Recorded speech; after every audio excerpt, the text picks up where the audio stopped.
ಈ ವಿಡಿಯೋನ ಪೂರ್ತಿ ನೋಡಿ. ಒಂದು ಹಸ್ದಿರೋ ಅಂತ ಹುಲಿ ಬೇಟೆ ಆಡ್ಬೇಕು ಅಂತ ನಿರ್ಧಾರ ಮಾಡುತ್ತೆ. ಅದೇ ಟೈಮಲ್ಲಿ ಗುಹೆಯಿಂದ ಹೊರಗಡೆ ಒಂದು ಮೇಕೆ ಹುಲ್ ಮೇಯ್ತಾ ಇರುತ್ತೆ. ತಾನು ಬೇಟೆ ಆಗ್ಬಿಡ್ಬಾರ್ದು ಅಂತ ಒಂದು ನರಿ ಆ ಮೇಕೆ ಹತ್ರ ಹೋಗಿ ಹೇಳುತ್ತೆ, ಇಡೀ ಕಾಡನ್ನೇ ಹುಲಿ ನಿಮ್ಗೆ ಕೊಡ್ಬೇಕು ಅಂತ ಅನ್ಕೊಂಡಿದೆ, ಒಂದು ಸರಿ ಗುಹೆ ಒಳಗಡೆ ಹೋಗಿ ಹುಲಿನ ಮಾತಾಡ್ಸ್ಕೊಂಡ ಅಂತ. ಜೀವನಾನೇ ಬದಲಾಗುತ್ತೆ ಅನ್ನೋ ಆಸೆಯಲ್ಲಿ ಮೇಕೆ ಗುಹೆ ಒಳಗಡೆ ಹೋಗುತ್ತೆ. ಹೋಗಿ ಇದು ನೆಕ್ಸ್ಟ್ ಸೆಕೆಂಡ್ ಹುಲಿ ಅದ್ರ ಮೇಲೆ ಎಗ್ರಿ ಅಟ್ಯಾಕ್ ಮಾಡಕ್ ಟ್ರೈ ಮಾಡುತ್ತೆ. ಮೇಕೆ ಹೇಗೋ ಮಾಡಿ ತಪ್ಪಿಸ್ಕೊಂಡು ಹೊರಗೆ ಬಂದ್ಬಿಡುತ್ತೆ. ಹೊರಗಡೆ ಬಂದಿದ್ ಮೇಕೆ ಹತ್ರ ನರಿ ಮತ್ತೆ ಹೋಗಿ ಹೇಳುತ್ತೆ, ಹುಲಿ ನಿನ್ ಮೇಲೆ ಅಟ್ಯಾಕ್ ಮಾಡ್ಲಿಲ್ಲ, ನಿನ್ ಧೈರ್ಯ ಎಷ್ಟಿದೆ ಅಂತ ಅದು ಪರೀಕ್ಷೆ ಮಾಡಿದ್ದು, ಇವಾಗ ಇಡೀ ಕಾಡು ನಿನಗೇನೆ ಅಂತ. ಮೇಕೆ ಮತ್ತೆ ನರಿನ ನಂಬಿ ಹಾಗ ಸರಿ ನಾನು ಮತ್ತೆ ಹೋಗ್ತೀನಿ ಅಂತ ಹೇಳಿ ಗುಹೆ ಒಳಗಡೆ ಹೋಗುತ್ತೆ. ಗುಹೆ ಒಳಗಡೆ ಬಂದಿದ ತಕ್ಷಣ ಹುಲಿ ಮತ್ತೆ ನರಿ ಎರಡು ಸೇರ್ಕೊಂಡು ಮೇಕೆನ ಕ್ರೂರವಾಗಿ ಕೊಂದು ಬಿಸಾಕುತ್ತೆ. ಇದನ್ನ ಸೈಕಾಲಜಿಯಲ್ಲಿ ಮ್ಯಾನಿಪುಲೇಷನ್ ಅಥವಾ ಸೆಕೆಂಡ್ ಚಾನ್ಸ್ ಟ್ರ್ಯಾಪ್ ಅಂತ ಹೇಳಿ ಕರೀತಾರೆ.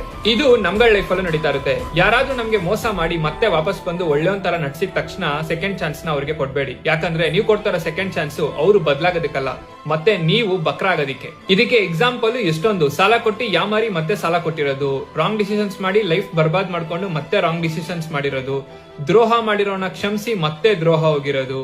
ಇನ್ನೂ ಅರ್ಥ ಆಗ್ತಾ ಇಲ್ಲ, ಒಳ್ಳೆಯವರಾಗಿರಿ ಆದ್ರೆ ಮುಟ್ಟಾಳ್ರಾಗ್ಬೇಡಿ. ಗೊತ್ತಿಲ್ಲದೆ ತಪ್ಪು ಮಾಡಿರೋರಿಗೆ ಕ್ಷಮೆ ಇದೆ, ಆದ್ರೆ ತಪ್ಪು ಅಂತ ಗೊತ್ತಿದ್ರು ಪ್ಲಾನ್ ಮಾಡಿ ನಂಬಿಕೆ ದ್ರೋಹ ಮಾಡಿದವರಿಗೆ ಯಾವತ್ತೂ ಕ್ಷಮೆ ಇರಲ್ಲ.